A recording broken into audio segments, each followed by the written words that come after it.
Roma Wines present Suspense.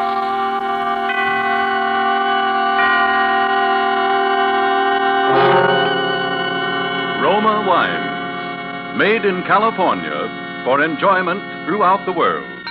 Salud. Your health, senor. Roma Wines toast the world.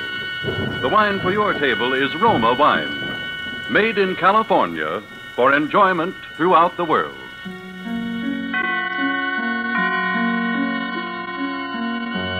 This is the Man in Black, here for the Roma Wine Company of Fresno, California, to introduce this weekly half hour of Suspense. Tonight from Hollywood, Roma Wines bring you as stars Dame May Whitty and Miss Maureen O'Sullivan. And so with the performances of these two distinguished leading ladies in the play called The Black Shawl, we again hope to keep you in suspense.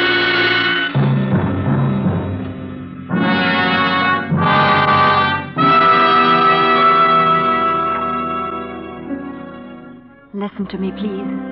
Listen carefully and tell me if I'm right. I say I'm about to be murdered. I'm not certain. No one's even threatened me. But I say I am going to be murdered. This is just a plain, ordinary-looking kitchen that I'm sitting in. But for me, I know it is a death house. If it were only 3 days ago and I could live them all over again. Oh, if it only were. The fair was being held in town, and everyone was gay. And Robert was late as usual, but I didn't care.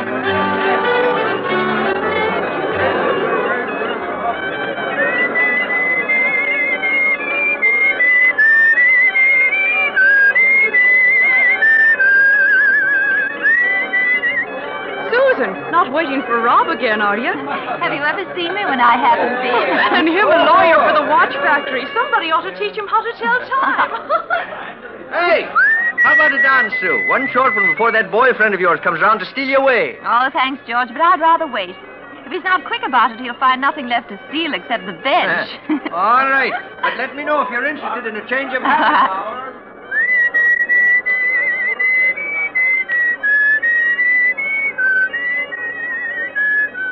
Hello there. Oh, hello. I've been watching you sitting there, and I wondered whom you were waiting for. Oh, just a friend. I see. I don't wish to seem inquisitive. Please don't misunderstand. It's only that your face struck me as being unusually bright and alive, as well as being uncommonly pretty. Oh, thank you. Now, you see, I have an eye for faces. My son was a sculptor. He worked almost entirely with heads, and my job was choosing them. It's all very foolish, I'll admit. More so since he departed some time ago. Oh, I am sorry. Thank you. That's precisely why I was watching you. Of course, I know nothing about you any more than you do of me. But, by the way, what's your name? Susan Appleby. Mine is Elizabeth Masters. How do you do? I live just the other side of town. Oh. Let me come to the point, Susan. I admire your looks and I like the way you act and speak. I'm not a young woman, and I'm lonely. I have been ever since I lost my son. I need a companion, someone who can stay with me and help me, too. And you resemble closely my very first companion, my best remembered one. Oh, but I'll pay you well, £30 a month. Your chief occupation will be to brew me some tea and talk to me. Are you interested? Well, I have been seeking that sort of a position, but Splendid. You need look no longer. But you know nothing about me. I know that I like you, and that I want you to accept my offer. I'll return here at the same time tomorrow evening. If you do want the position, please be here. And believe me, I hope you are here. Good night, Susan. Good night. See you tomorrow at 8.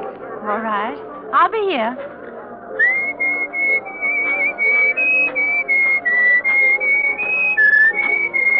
Da-dum. What do you mean you'll be here? Oh, Rob, you frightened me. Well, you were whistling our tune, so I thought you were expecting me. What do you think you're doing, making dates with strange women? Well, believe me, she is a strange woman. Mrs. Masters? Oh, no, she's nice. And, Rob, she offered me a position. I'm doing what? As a companion. Just what I wanted, and at £30 a month, darling. No small sum, that. Too bad you can't manage it. But I'm thinking seriously of it, Bob. Well, stop then. I don't want you ever to have one serious thought about anything. Now, Rob, I'm going to take it. What do you know about the old hen? Nothing yet. Sue, did you look at the way she dressed? Black from shoes to shawl. Why, the shawl's so large and black you'd hardly know she had a face. She seemed charming. Oh, she might well be, but I'm not so bad myself. Oh. And I want you for a companion, too. Let's push the wedding date ahead, darling. Make it any time you will. Oh, now, we've gone through this so many times, and you know it can't be done. But with the way you're coming along, and with £30 a month additional, why, Rob, in no time at all, we'll have all we need. You're an awfully stubborn fellow, darling. Oh, you know I'm right. How many evenings off will she allow you? We didn't get that far. Oh, where's the place at, then? That's strange. She left so quickly, I never had a chance to ask. Call it off, Sue. Well, why, Rob? Well, I don't like it. You know nothing about her, not even where she lives. Well, I told her I hardly spoke to her. Tomorrow I'll know everything. All right, my darling, you win. Oh. But let me hear from you as soon as you set there. Well, of course I will. Why, everything's going to be fine. Ah, I'm silly. Sure it will. Hello, darling. Hello, Rob. Everything will be fine for us.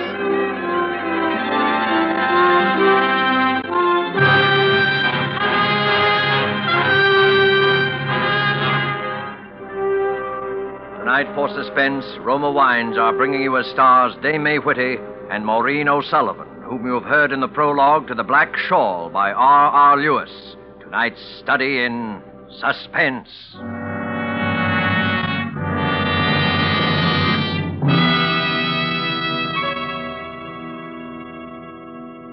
Far from the scene we have just left, far to the south across the equator, is another scene I ask you to visit with me. It is just before the dinner hour on the beautiful roof terrace cafe of the Hotel Metropolitano of Guayaquil, Ecuador. We are finishing our appetizers, an excellent sherry, and lifting your glass, you remark to our host that you envy him such wine. He laughs. You are very kind, he says, but it is your own California you must praise for this splendid wine. For you see, it is Roma California sherry. Yes, in many far countries, where discerning tastes have found Roma wines, it is a luxury, imported and treasured. For Roma wines are in every sense fine wines, from the rich vineyard country of California. Products of age-old winemaking skill, aided by modern quality controls and tests. And here in the United States, Roma wines cost mere pennies a glassful, because here there is no import duty, no overseas shipping cost. Such enjoyable flavor and constant quality, such low cost, such high wine values, have made Roma by far America's largest selling wines, enjoyed by millions, with meals, when entertaining, anytime. To enjoy these delights yourself, ask for R-O-M-A, Roma wine, made in California for enjoyment throughout the world. And now it is with pleasure that we bring back to our sound stage Maureen O'Sullivan as Susan and Dame May Whitty as Mrs. Masters in The Black Shawl, a tale well calculated to keep you in suspense.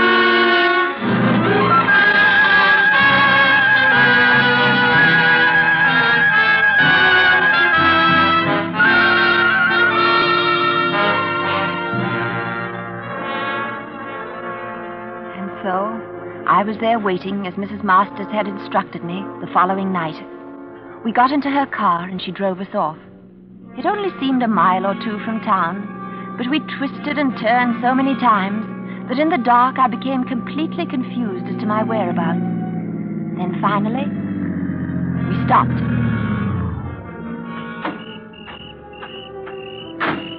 There it is, straight ahead, down the path. Miss Appleby, welcome to Masters Hall.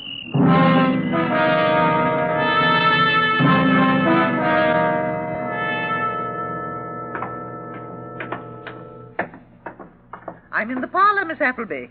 Won't you join me in a cup of tea? Oh, thank you, Mrs. Masters. I'd be very grateful if I might. I love my room. Good. Sit down over there opposite me, won't you? I certainly will. The fire's as inviting as the tea. I've always had one burning whenever I'm home. I get cold so easily. Oh. That's why I always wear this shawl around me. Sugar? Thank you. No lemon or milk, thanks. Now, Susan, tell me about yourself. Everything. All you've done. All you see in the future for you. Oh, there's very little to tell. I've always lived here in town. I expect I always shall remain here. After you're married, you mean? I presume you've such intentions. I expect so. It is the only thing that matters, isn't it? Having someone to care for. Yes. I know. Before my son left me, I desired nothing. The scope of his talent was the world we lived in, and beautiful it was. I suppose love is like talent in that respect. It, too, creates a smaller world within the large one we inhabit, and makes you want it never to disappear. Did his talents receive recognition? To a limited degree. Everyone saw in his work the promise of a truly great sculptor. The promise never bore fruit, because he hadn't enough time. Winter came far too early in his life. How old was he? I lost him before he was 21. Oh, Mrs. Masters. That's terrible. So great a waste. That's it. You realize it, too. The waste. To lose a useless thing, that can be forgiven. Or if the loss can't be helped, there's nothing we can say, but to cast away genius, to kill it before it's reached its full expression, that no one can forgive. No one can forget. Oh, now, please, Mrs. Masters. We have no control over such matters. They're God's will. Of course. Thank you, dear. You're very sweet. I wish you more success in the world of your love. I'm sure you'll have more. Oh, that's kind of you. Another good man ruined. I should be insulted. Ruined by a woman. Oh. That's it. Smile, laugh. Life can be so short. Remember, my boy, enjoy life while you may.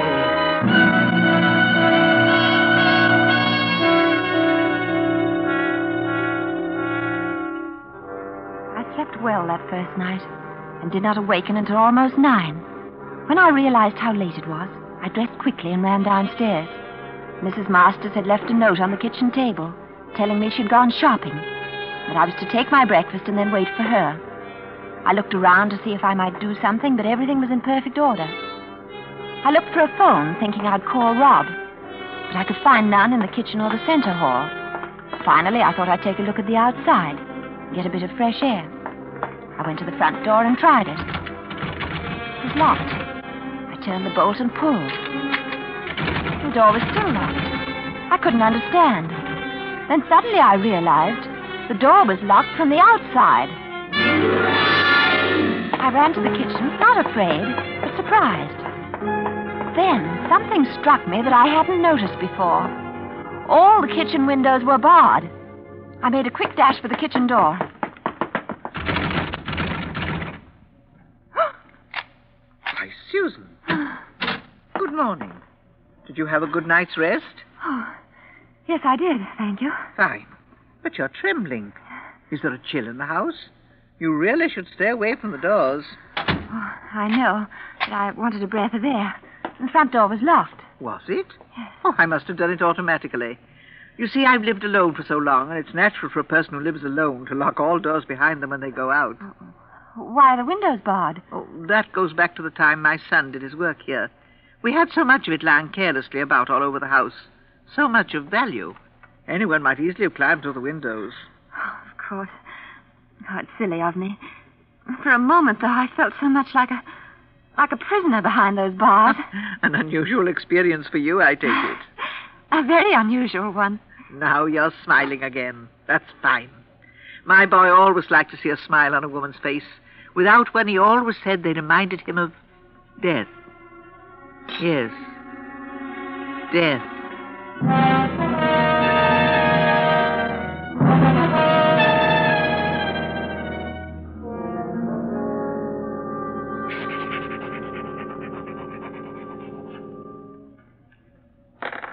Next day, I wrote to Rob. Please come to see me now, Rob, if you can. Everything's all right. Don't worry about me, but come to me. It's unbelievable, but I must tell you that I still don't know the address here. I cannot tell you how to find it. But someone must know Mrs. Masters and can tell you where she lives. I want to send this off to you now, so I'll close. I can't tell you, darling, how great is my need to see you and my love for you, Sue.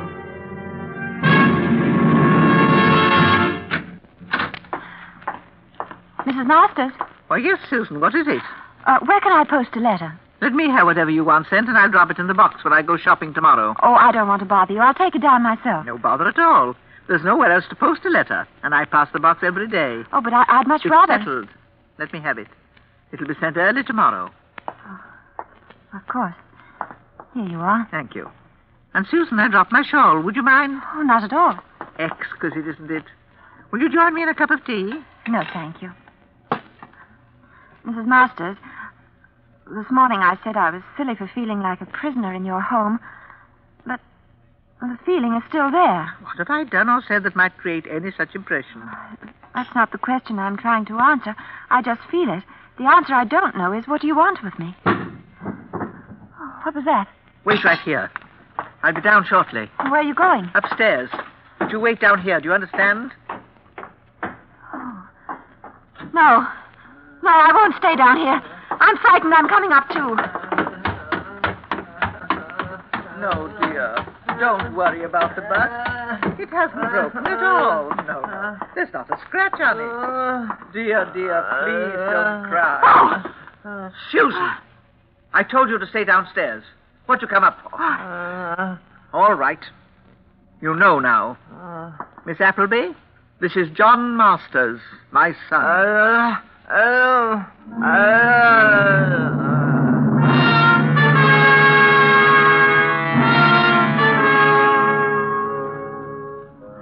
That night at dinner, there were three of us. I couldn't bear to look at him. The twisted face, the dull, glazed eyes, whimpering, grunting, unable even to speak a single intelligible word. And when I saw the two together, she with the horrible black shawl draped around her, I knew for certain that in her own way she was as mad as her son. And I knew more surely than ever how great was my own danger. Late that night, I packed my bag silently and swiftly. And I waited. It was well past midnight before I dared open my door and look out. The house was completely dark, upstairs and down. I felt my way along and started down the stairs. I reached the bottom and went right to the front door first. Susan. Oh. Susan, where were you going? You couldn't possibly know your way about once outside the house. You'd surely have lost your way. Wouldn't she, John? Oh, stop it! Stop it! All right. John, leave us now. John, dear, did you hear me?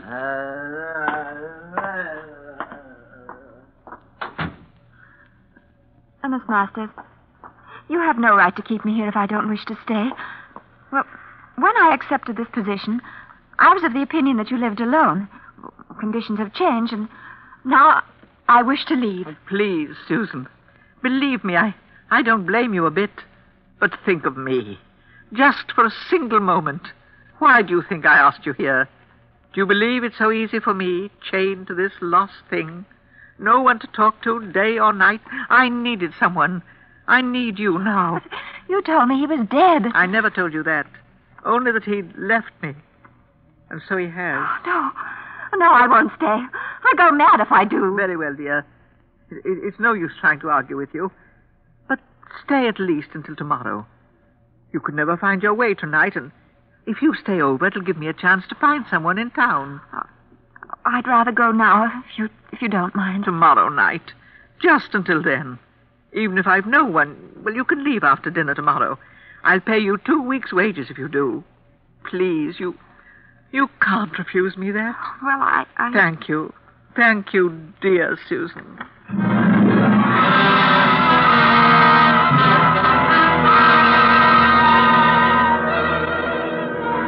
I shouldn't have stayed. I knew that from the moment I agreed. I slept badly, waking from time to time, certain that I heard odd noises from the next room. Low chuckles, whispered, voiceless mutterings. But the night passed finally, and today was uneventful. When Mrs. Masters returned from shopping in the village, she informed me that my successor would arrive tomorrow morning, and I was therefore free to leave immediately after dinner. She spent the rest of today preparing the evening meal. It was as though it were a special holiday, so great were the pains she took. The dinner turned out to be wonderful, and Mrs. Masters was extremely gracious. Dear Susan, we drink to you, my dear, dear Susan, to your future, to your man. To your future with your man. Oh, thank you. And may you remember this evening all the rest of your days. You're very All kind. the rest of your days. Thank you. Not at all, my dear. Let me pour you out some more wine. And some for you, John. I'm really sorry that I must hurt you by leaving you this way. You? Hurt me? Why, my dear, if anyone has been hurt, surely it's you. We frightened you so. Made you so miserable. You're the hurt one, Susan, dear. Not I. Anything I've felt or said is forgotten now. Always when I think of you, I shall remember this evening. I'm certain of it. And so you may remember better, my dear. Let me imprint the occasion still more clearly upon your mind. Do you know what happening it is we celebrate? I expected it was my leaving. So it is. But did it seem likely that you alone would cause so much excitement in our home? Well, I... Miss Appleby, this is the 3rd anniversary of the most important event in the history of Masters Hall. We honor you by asking you to partake of our joy. And I thank you for it. No need of that. You need only listen and be silent. 3 years ago, my son was a genius. Today, he is my son. 3 years ago, the world's door stood wide before us. Today, all the shoulders on earth couldn't break it down. It was shut upon us 3 years ago tonight. She slammed it as she left. My son loved her dearly. My first sweet companion. I warned him. I told him that no woman would put up with his temperament. He wouldn't listen. He loved her madly. Madly. The perfect word for it. And for that, she slammed the door on him. Slammed it in his face, his heart, his head. That night he lost the power of his mind. Ever since, we've waited in vain for its return. But we've honored the occasion. Don't think we've forgotten, eh, John? 2 years ago this evening, on the 1st anniversary, Sally Thwaite left us. We told her the story. She was overwhelmed. She couldn't bear to stay and left quite suddenly. Last year, Catherine it was, Kitty, can't recall her last name at the moment. She wanted to leave us too. How could we refuse? And now, tonight, Susan Appleby. Tonight, Susan, you are leaving us. Where are you going, Susan? To the kitchen. Excuse me, please.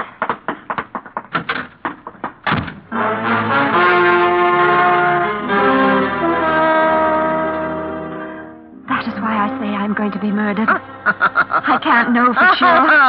But the way they laugh, the way they look, the way she sits there fingering that ugly, torn black shawl. The shawl that looks like death. What can I think? What can I do? Susan, there's one thing more. This shawl, so beautiful, so exquisitely wrought. You must surely have noticed that I wear it all the time. It belonged to her, a gift from my son. In her haste, it slipped from her shoulders as she left. So this is all that remains of that lovely, wonderful creature. I should like you to wear it, if only for a moment. You're so much like her, and her memory is John's greatest comfort. Oh, no. No, don't come near me. Don't touch me. Please, just around your shoulders. I won't wear it. Stay away from me. Please don't. Our door. Who would be coming here now? John, watch her closely. I look through the window. I don't know who he is, but he must surely have seen the light in the kitchen. I'll just send him away. I'll only be a moment. Watch her, John. If she shouts for him, well, you mustn't allow that, must you, John? So you'd better be still, Susan. Yes? What is it you want? I beg your pardon. I'm looking for a Miss Susan Appleby. You won't find her here, I'm sorry. Well, are you certain of that? It seems to me I recognize that shawl. It was worn by the woman Miss Appleby went to work for night before last. Surely this is not the only black shawl in the world. Nor am I the only woman who wears one. And I've been inquiring in the village, and all the shopkeepers remembered you as the woman who always does. So I followed you here this morning. Then I returned to the village, and now I'm back again. Well, you can return right to the village. If you must know, Miss Susan Appleby was here. But she was entirely unsatisfied with She's probably find her at home now. Well, all right. If she's gone home, I'll see her there. I'm so sorry for your trouble. Not at all. Thank you. Good day. Good day. Susan. Susan, was that you whistling a moment ago? I thought I told you to be still. Oh, I was nervous. It's a habit of mine. A very bad one, of which you've many. Among them, no doubt, is that of driving men mad. That one just now. The love in his eyes for you. I've seen that before. In other eyes. I'm so terribly sorry he's gone away. Perhaps he'll return another time. Stay away from me. Here now. The shawl's around you. Draw it tighter down. Tighter. No, please. Let me go. Let me go. You heard her. Let her go. Adams, get him. Yes, sir. Draw it quickly, John. Quickly. Quickly. Oh, No! You killed him. John! John! John! Susan, darling. Oh, Rob, you heard me then? Of course. This morning I went down to the local constabulary and persuaded Adams here to join me. I was interested, ma'am, because there'd been 2 disappearesses in as many years. And just about this time. This sounded like a third. It almost ended like the others, too. Almost, but... Absolutely. Just lock the door. Let's have a hand here. We'll break it down. All right, watch out. Once we're in, she's mad and may try anything. Right. Let's go now. 1, 2, 3. All right, now. Well, look at that. The chandelier. Let's cut her down, quickly. It's too late. Her neck's gone. Rob, the shawl. The black shawl. Oh.